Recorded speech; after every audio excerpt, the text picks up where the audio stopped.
Morning everyone. আজকে 10 তারিখ, আমরা আছি আজকে শান্তিনিকেতন বোলপুরে। আমাদের ব্রেকফাস্ট হয়ে গেছে সকালে, এবার আমরা ড্রেস করে রেডি হয়ে আমরা পুজো দিতে বেরাচ্ছি। পুজো দিয়ে আমরা কঙ্কালীতলা যাব। ফার্স্ট কঙ্কালীতলায় কঙ্কালী মাকে পুজো দিয়ে ওখান থেকে আমরা বিভিন্ন স্পটে ঘুরবো। তোমাদের সঙ্গে দেখা হচ্ছে ডাইরেক্ট গাড়িতে গিয়ে।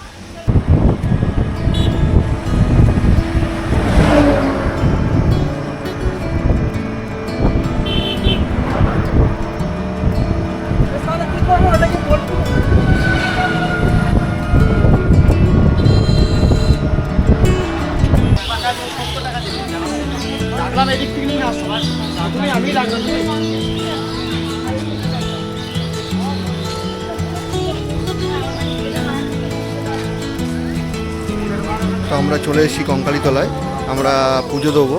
তো প্রথমে মায়ের দর্শন করব, তারপরে বিভিন্ন স্পটে আমরা ঘুরে বেড়াবো। তো প্রায় অনেকটাই রাস্তা, আমরা টোটো করে এসেছি। আসার পরে কঙ্কালীতলায় চলে এসেছি।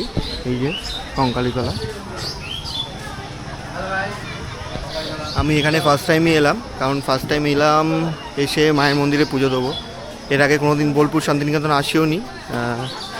বেশ ভালো জায়গাটা, খুব বড় জায়গাটা, বেশ সুন্দর।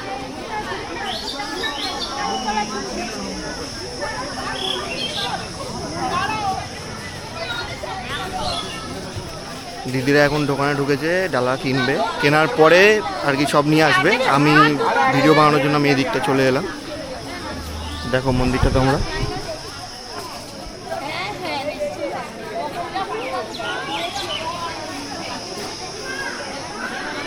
আমি দোকানের সামনে এখন যাচ্ছি, ডালাগুলো নেবার আছে, কারণ আমরা 5-6 জন আছি, তো সব নিতে হবে ডালাগুলো। ডালা নেওয়ার পরে সব কিছু নিয়ে আমরা পুজো দিতে যাবো। কোন দোকানটায় ঢুকলো সেটা তো আমি দেখিনি, দেখি সামনে গিয়ে কোন দোকানটায় আছে, তারপরে পুজো দিয়ে তোমাদের সঙ্গে আবার কথা হবে।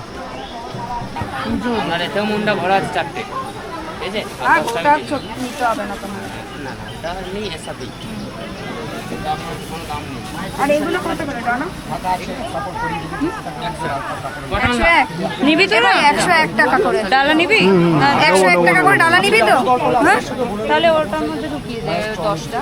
আর 10টা দিবে, এটাতে 10টা দেবে, আর এটাতে 10টা। ও দাঁড়াও, আর 40টা নিয়ে যাও। এখানে কত দিলে? আর 40, এখন 10টা। এই 10টা, আর 40টা। এই ঝুড়িতে তুমি 40 টাকা। এই ঝুড়িতে 40 টাকা দেবো। 40 টাকা মানে না, 30 টাকা নেবে এই ঝুড়িতে। 500 টাকা ঝুড়িতে 30 টাকা। আর এটাতে তোমার অলরেডি কত দেওয়া আছে মনে না? দুটো দেওয়া আছে, তাহলে 8টা দিবে, টোটাল 10 টাকা করে দেবে। ঠিক আছে? এটা হ্যাঁ, বাস হয়ে গেল। দাঁড়াও, যেও না কই। মন্দিরে আমরা চলে এসেছি অনেকক্ষণই, খুব একটা ভিড় নেই, হালকাই ভিড় আছে, কিন্তু আজকে অফডে। কখন কোন দিন ভিড় হয় সেটা আমার জানা নেই। ডালা নেওয়া হচ্ছে, ডালা নিয়ে তারপরে পুজো দিতে যাবো। পুজো দিয়ে তারপরে আমরা এখান থেকে বেরোবো। প্রচণ্ড গরম আছে, একটু মেঘলা ওয়েদার ছিল, কিন্তু আবার রোদটা উঠেছে, বেশ গরমটা ভালো পড়েছে। তো আমরা এসছি, আমাদের সাথে দিদিরা আছে, রাহুলদা। আনন্দ পাঠশালা, রবীন্দ্রনাথের স্ত্রী মৃণালিনী দেবী, তার নাম অনুসারে এই জায়গাটির নামকরণ করা হয়েছে মৃণালিনী আনন্দ পাঠশালা। এখানে নার্সারি থেকে ক্লাস 4th শ্রেণীর বাচ্চা ছেলে মেয়েদের খোলা মেলা পরিবেশে গাছের নিচে এখনো হয়। এই যে উঁচু বিল্ডিংগুলো দেখছেন, ওখানে শিশুমণি বা মাস্টারমশাইয়ের মধ্যে নিচে বাচ্চারা এখন ঘরের সামনে মাটির বাড়িটা দেখতে পাচ্ছেন, ওই বাড়িটির নাম হচ্ছে আমার দেহুলি বাড়ি। দেহুলি বাড়ি বলার কারণ, রবীন্দ্রনাথের স্ত্রী মৃণালিনী যখন মারা যায়, ওনার মৃতদেহটি বা শবদেহটি বিশ্বভারতী কর্তৃপক্ষ কলকাতা জোড়াসাঁকো থেকে মানে অনুরোধ করে বা রিকোয়েস্ট করে নিয়ে এসেছিলেন এবং এই বাড়ির মধ্যে রেখেছিলেন, যার জন্য ওই বাড়িটির নামকরণ করা হয়েছে দেহুলি বাড়ি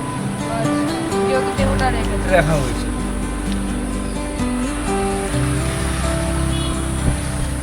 দাদা খুব সুন্দর বোঝাচ্ছিল, ওই জন্য ভিডিওটা করলাম। খুব ভালো একটা জায়গা, এখানে আর কি পড়াশোনা হতো সেটা নিয়ে বোঝাচ্ছিল। এখানে একটা সামনে বটগাছও আছে, বটগাছটা মানে অনেক পুরনো, অনেক বছর আগেকার বটগাছ, ওটাও দাদা দেখাবে বললো। আমরা পুজো দিয়ে চলেও এসেছি, এসে এবার স্পটগুলো ঘুরছি। ওয়েদারটা একটু ঠান্ডা হয়েছে, আগের থেকে অনেক ভালো হয়েছে। ঠিক আছে, চলো দাদা, আবার গাড়িতে উঠে পড়েছি। দাদা ওই বট গাছটা একটু দেখিও। হ্যাঁ, বট গাছটার ব্যাপারেও দাদা বলবে। ঠিক আছে, দেখো তোমরা, আমরা যাচ্ছি বট গাছের দিকে।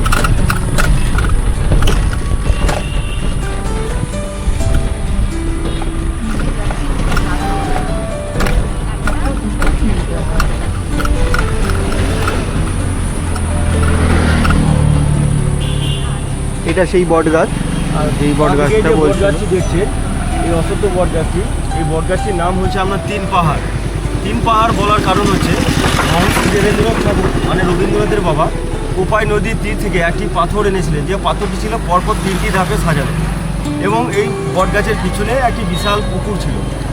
ওই পাথরটি এনেছিলেন ওই পুকুরের পাড়ে বসে উনি সাধনা করেছেন, এবং ওই না পুকুরটা এখন আর নেই, এবং ওই পুকুরের মানে পাথরের ফাঁক থেকে এই অশ্বত্থ বট গাছটি হয়েছিল, যার জন্য উনি নামকরণ করেন তিন পাহাড়। এবং পাহাড় তখনকার দিনে একটি লাল মাটির রাস্তা ছিল, এবং বীরভূমকে লাল মাটির দেশ বলা হয়।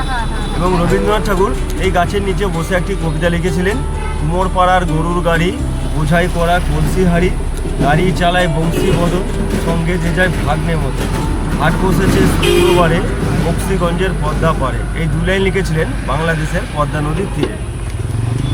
খুব সুন্দর দাদা বোঝালো।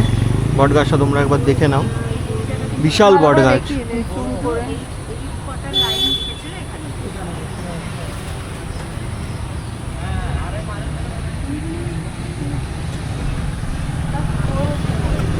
আবার বেরিয়ে পড়লাম।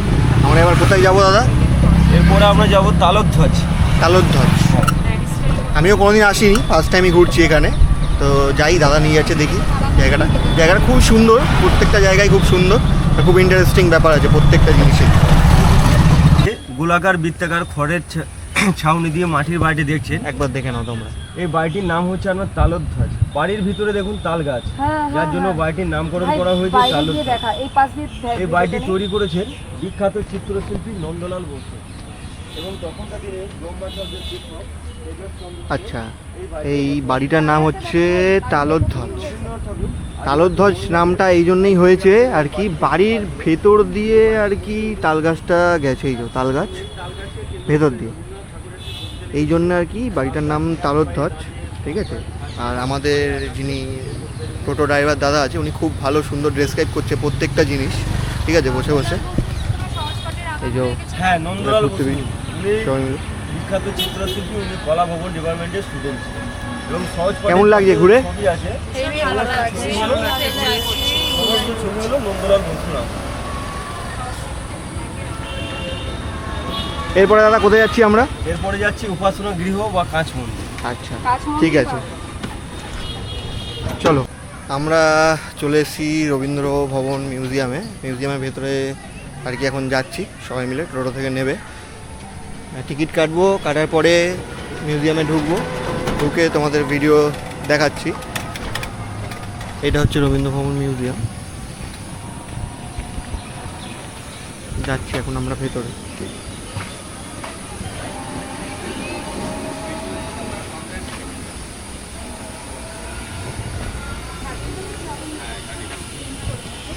আর টিকিটটা করে ওখানে বেজি করা, ওখানে বড়দের ক্লাস হয়। আচ্ছা, ব্যাগ জমা করতে হবে, আর টিকিট কাউন্টার আছে, টিকিট কাউন্টারে টিকিটটা কেটে নিয়ে আমরা ভেতরে যেতে পারবো। এই যে আচ্ছা।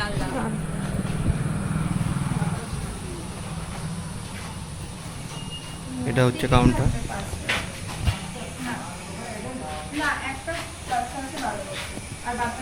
ভেতরে এখন আমরা যাচ্ছি, গিয়ে দেখাবো তোমার ভেতরটাকে কীরকম। আর কি আমিও কোনোদিন আসিনি, এই প্রথম ফার্স্ট টাইমে আমি এখানে এলাম, এসে আমিও ইনফরমেটিভ নিচ্ছি সব, মানে ভিডিও বানানোর জন্য আর কি জানছি সবার থেকে যে কী জিনিসটা আছে, ব্যাপারটা কি, আমি তো এর আগে কোনোদিন জানিনি এত কিছু। ঠিক আছে, ভেতরে এখন আস্তে আস্তে যাচ্ছি আমরা। টিকিট কাটা হয়ে গেছে, টিকিট কাটার পরে আমাদের ভেতরে এন্ট্রি দিল, আমরা তো জানতাম না যে এখানে টিকিট ছিল বা আছে বলে। ভেতরে গিয়ে তোমাদেরকে আমি ভেতরে সব জিনিসগুলো দেখাচ্ছি যে জিনিসটা কী। হ্যাঁ,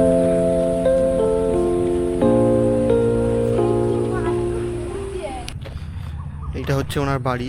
তো আমরা মিউজিয়ামে গেছিলাম, মিউজিয়ামে আমাদের ভিডিওগ্রাফি অ্যালাউ করেনি, তো ভেতরটা আমরা দেখাতে পারিনি, তার জন্য রিয়েলি সরি। তো বাইরে এসে আবার ভিডিও করছি। এটা হচ্ছে ওনার বাড়ি একটা, এখানে উনি থাকতেন, রবীন্দ্রনাথ ঠাকুর। এখানেও ভেতরে ঢোকা যায় আর কি, জুতো খুলতে হবে, তো আমি জুতো খুলবো না বলে ভেতরে আর ঢুকছি না। এই একটা বাড়ি, ওই একটা বাড়ি, টোটাল 5টা বাড়ি ছিল ওনার। ঠিক আছে, তো ওদিকে আর একটা বাড়ি আছে, ওই বাড়ির দিকে আমি যাচ্ছি, দেখতে হবে। জায়গাটা কি বলুন তো, খুবই সুন্দর জায়গা। ঠিক আছে, যত ঘুরবেন তত ভালো লাগবে, খুবই শান্ত জায়গা। ঠিক আছে, দুদিনের জন্য আসার জন্য খুবই একটা বেস্ট জায়গা যদি আপনার এইগুলো পছন্দ থাকে, ঠিক আছে। তো আমি তো সবসময় বাইক ট্রিপ করি, ঠিক আছে, বেশিরভাগ সময়ই চেষ্টা করি যে বাইকেই ঘোরার। তো এবারে আর বাইক নিয়ে আসিনি, দিদিদের সাথে এসেছি।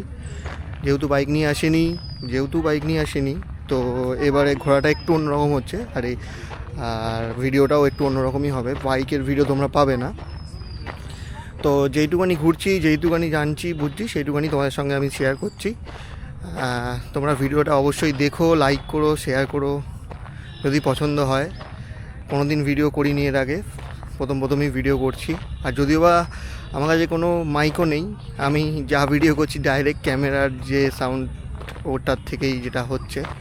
তো কিছু ভুল হলে বলো, অবশ্যই জানিও যে এগুলো ভুল। তো ভিডিওটা করছি শুধু ইউটিউবে ছাড়ার জন্য নয়, ভিডিও করছি আমার ভিডিও করতে ভালো লাগে, ঘুরতে ভালো লাগে, তাই জন্যই আমি ভিডিও করছি। বিশেষ করে তো বাইক নিয়ে ঘুরতে খুবই পছন্দ করি আমি। বাইক নিয়ে ঘুরতে যেতে সব জায়গায় পছন্দ করি। তো সব সময় কাজে ছুটি পাই না বলে বাইক নিয়ে যেতে পারি না। তো ওটাই চেষ্টা করি যে বাইকটা খুবই পছন্দের আমার একটা জিনিস, যে ঘুরবো বাইক নিয়ে। সব সময় ছুটি থাকে না বলে যেতে পারি না।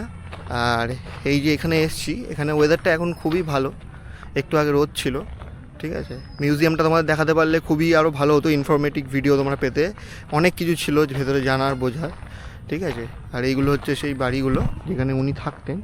এই একটা টোটাল 5টা আছে, তার মধ্যে এটা একটু বড়।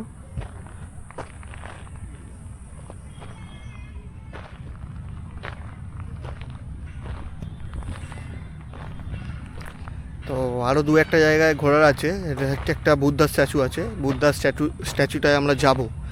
তো এখানটা ঘুরে নেওয়ার পরে আমরা যাব। ততক্ষণ তোমরা ভিডিওটা দেখতে থাকো।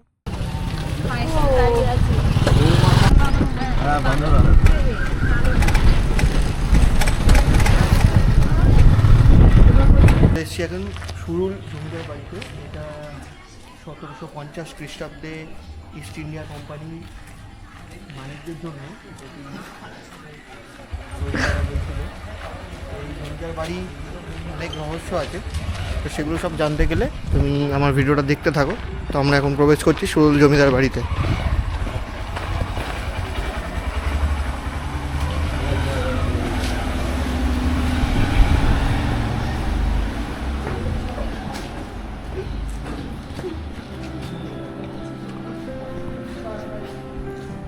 আপনি এখানে থাকেন?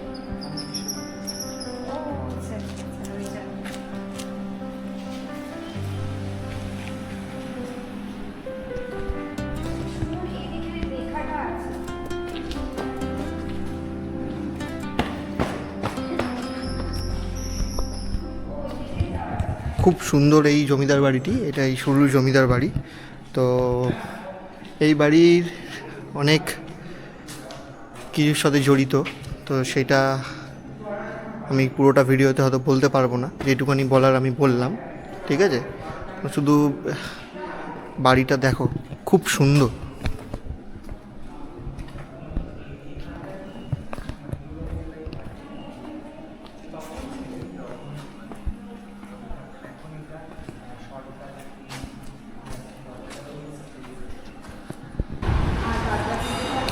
এখন বাজে দুপুর 3:51। আমরা লাঞ্চের জন্য চলে এসেছি। এখন আমরা লাঞ্চ করব, তারপরে আরও 1-2 জায়গায় ঘোরার আছে, সেই জায়গাগুলো আমরা ঘুরবো, ঘুরে দেন আমরা হোটেলে যাব। তো সারাদিন ঘোরার পরে খুবই ক্লান্ত, এখন একটু বসে আছি ঠান্ডার মধ্যে। লাঞ্চটা আসলে লাঞ্চ খাওয়া শুরু করব। তো বলছিলাম যে বুদ্ধা স্ট্যাচুর কাছে আসবো, গাড়ি থেকে নেবেই ভিডিওটা বানাচ্ছি, আর বেশি ভেতরে ঢুকলাম না, হোটেলে চলে যাব, খুব টায়ার্ড সবাই। এই যে এটা সেই বুদ্ধা স্ট্যাচু।